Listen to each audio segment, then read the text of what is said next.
आम के पत्ते की बंदरवाल। जब हमारे यहाँ सत्यनारायण भगवान की कथा करते हैं, ब्याह होता है, शादी होती है, शुभ कार्य होता है, तो दरवाजे पर आम की बंदरवाल लगती है।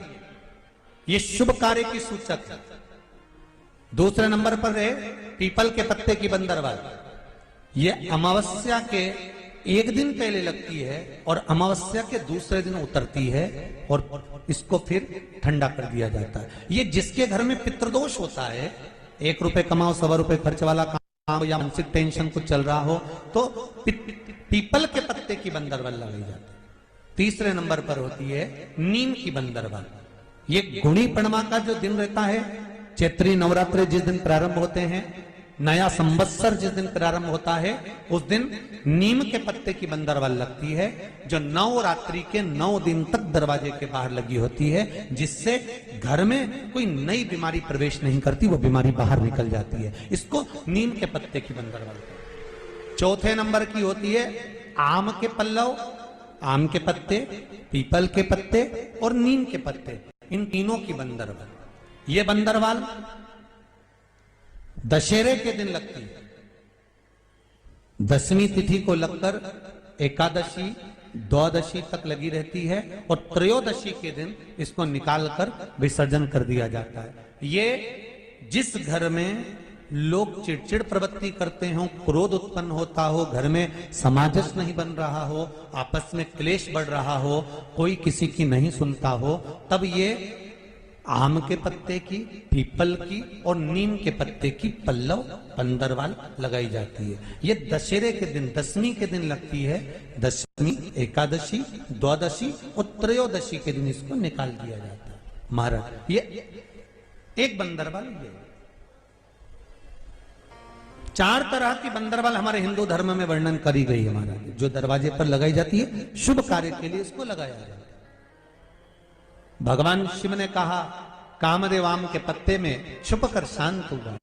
तुम्हारे दरवाजे पर तुम मोती की बंदरवाल लगा लो, चमकदार बंदरवाल लगा लो, हाथ से बनी हुई बंदरवाल लगा लो, और जब तक तुम आम के पत्ते की बंदरवाल नहीं लगाते तब तक घर में लक्ष्मी का प्रवेश नहीं होता।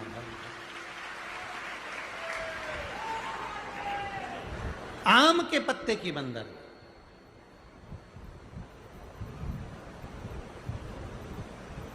कहा गुरुजी आम के पत्ते की क्यों? तो शास्त्र कहता है, शिव महापुराण में उमाखंड कह रहा है, कामदेव आम के पल्लव में छुपकर बाण मार रहे थे। कहां छुपे थे? आम के पल्लव में, आम के पत्तों में छुपकर कामदेव बाण चला रहे। भगवान शंकर का जब तीसरा नेत्र खुला, कामदेव आम के वृक्ष पर भस्म हो गए, आम का वृक्ष जलने लगा, आम के पत्तों में अग्नि प्रकट होने लगी। तब वरुण देव आए और वरुण देव ने आकर हाथ जोड़कर निवेदन करा, बाबा बाबा। भोलेनाथ जी बोले क्या बात है वरुण?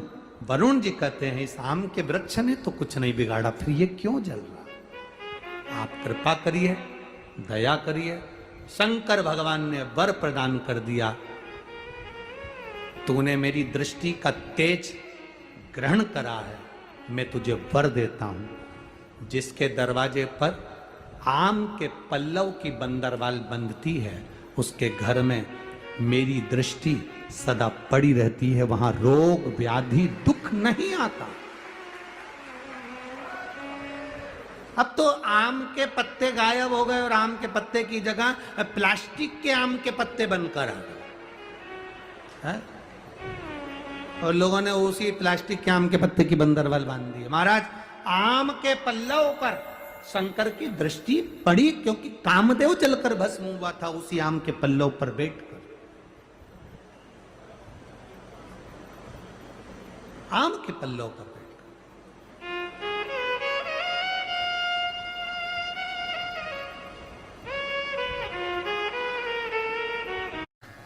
इस बेलपत्री के पेड़ के नीचे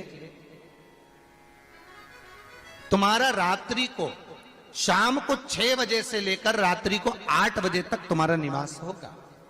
जैसे पीपल के पेड़ में देवताओं का निवास आपको, आप लोगों ने यदि पद्म पुराण पढ़ी होगी या सुनी होगी तो उसमें स्पष्ट कहा है, पीपल के वृक्ष की गणना, ध्यान देना, पीपल के वृक्ष में सुबह 4 बजे से लेकर 7 बजे तक ब्रह्मा जी का वासा होता है। पीपल के वृक्ष में सुबह 7 बजे तक ब्रह्मा जी का वासा, 7 बजे से लेकर 10:30 बजे तक पीपल के वृक्ष में भगवान विष्णु का वासा होता है। कितनी बजे तक? 10:30। 10:30 से लेकर 11:30 12 बजे तक पीपल के वृक्ष में पितरों का वासा होता है। इसलिए हमारे यहाँ पितरों को श्राद्ध पक्ष में जो भोजन कराया जाता है वो 10:30 से 12 के बीच में कराया जाता है। 12 बजे के बाद पीपल के वृक्ष में दोपहर के 1:30 बजे तक आहूतों का वासा रहता है। आहूत कौन? जो गर्भ में शांत हो गए, जो कुंवारी अवस्था में शांत हो गए, जो जन्म लेने के बाद उनका विवाह नहीं हुआ और शांत हो गए, उन आहूतों का वासा उस पीपल के वृक्ष में दोपहर में 1:30 बजे तक रहता है। उसके बाद में प्रेतों का वासा चालू होता है। इसलिए दोपहर के समय पीपल के पेड़ की परिक्रमा नहीं होती। फिर शाम को 4 बजे से 7 बजे तक पीपल के वृक्ष में शंकर जी का वासा होता है। इसलिए शाम के समय पीपल की परिक्रमा नहीं होती। 7 बजे के बाद में पीपल के वृक्ष में रात्रि को 9 बजे तक कुबेर का वासा होता है। फिर 9 बजे के बाद में प्रेतवास चालू होता है पीपल के वृक्ष में। उसी तरह बेलपत्री का जो वृक्ष है, उस बेलपत्री के वृक्ष के नीचे रात्रि को 8 बजे से लेकर 12 बजे तक बेलपत्री के पेड़ के नीचे कुबेर का निवास होता है। महाराज, कुबेर का निवास। प्रयास करा करो, सोमवार के दिन किसी बेलपत्री के पेड़ के नीचे हम दीप लगाएं, घी का दिया। यदि संपदा की कमी हो तो, अगर भगवान ने खूब संपदा दी है तो भले मत लगा।